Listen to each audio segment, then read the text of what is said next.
उनके अंदर एक भारत बसता था।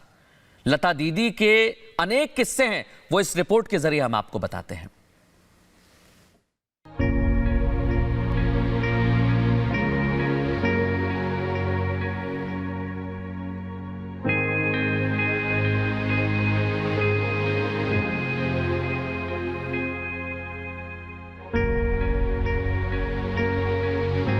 स्वर कोकिला भारत रत्न लता मंगेशकर हमारे बीच नहीं रही।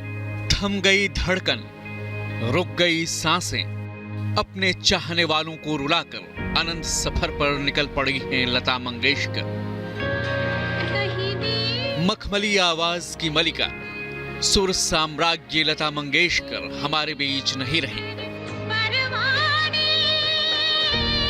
मुंबई के ब्रीच कैंडी अस्पताल में जिंदगी से अपनी आखिरी जंग हार गई लता। गुम हो गई गायकी की सबसे बुलंद आवाज। भारत ने अपने संगीत के सबसे बड़े रत्न को हमेशा हमेशा के लिए खो दिया है।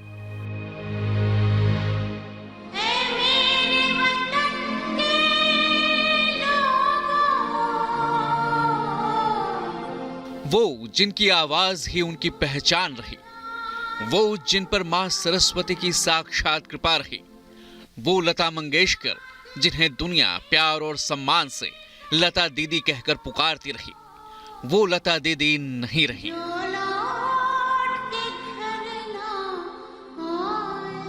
भारतीय संगीत के स्वर्ण युग का पटाक्षेप हो गया।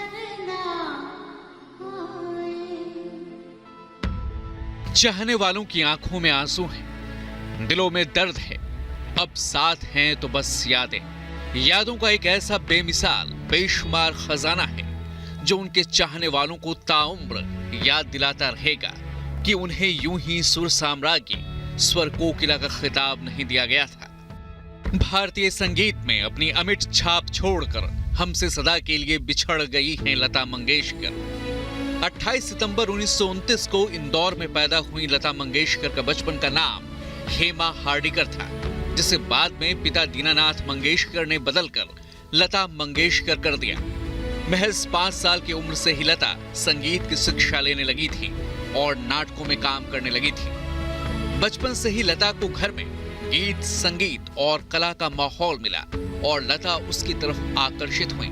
महज 13 साल की उम्र में जब लता दीदी के पिता चल बसे तो सबसे बड़ी लता के सिर पर अपने परिवार को चलाने की जिम्मेदारी थी। तब लता ने अभिनय और गायकी की दुनिया में कदम रखा।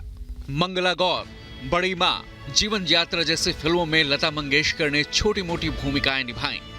उस्ताद अमानत अली खां, उस्ताद बड़े गुलाम अली खां जैसे दिग्गजों ने लता को संगीत की शिक्षा दी। गायकी लता का पहला प्यार था, लेकिन ये वो दौर था जब हिंदी सिनेमा में नूरजहां, शमशाद बेगम जैसी भारी आवाज वाली गायिकाओं का बोलबाला था। लता मंगेशकर की आवाज को पतला बताकर कई बार खारिज कर दिया गया था, लेकिन लता ने हार नहीं मानी और अपनी अलग स्टाइल को सामने रखा। 1949 में फिल्म महल का गाना आएगा आने वाला सुपरहिट साबित हुआ और फिर लता मंगेशकर ने पीछे मुड़कर नहीं देखा। संगीतकार गुलाम हैदर ने उस वक्त लता मंगेशकर के बारे में कहा था कि ये आने वाले वक्त में संगीत की दुनिया की मिसाल बनेगी। जो आज लता को रिजेक्ट कर रहे हैं वो उनके साथ काम करने के लिए कल लाइन लगाएंगे। गुलाम हैदर साहब की ये बातें सच साबित हुई। लता दीदी भी सही मायनों में गुलाम हैदर को ही अपना गॉडफादर मानती रही, जिन्होंने उनकी प्रतिभा को पहचाना। गुलाम हैदर ने लता से मजबूर फिल्म में एक गीत दिल मेरा तोड़ा गवाया, जो उनका पहला हिट गीत माना जा सकता है। आएगा आने वाला गाने के बाद लता ने फिर कभी पीछे मुड़कर नहीं देखा। 1950 से लेकर 1990 के दशक तक गीत संगीत की दुनिया में लता मंगेशकर छाई रहीं। लता हर गाने को अपनी सुमधुर आवाज और अदायगी से बेहद खास बना देती थी। चाहे भजन हो या देशभक्ति के गाने, लता हर विधा में जबरदस्त थी। 1962 में भारत चीन युद्ध के बाद लता के गाए गीत ए मेरे वतन के लोगों को सुनकर प्रधानमंत्री नेहरू की आंखें भर आई थी। मधुबाला समेत कई हीरोइन जब फिल्में साइन करती थी तो उनकी खास मांग रहती थी कि उनके लिए गाना लता मंगेशकर ही गाएं।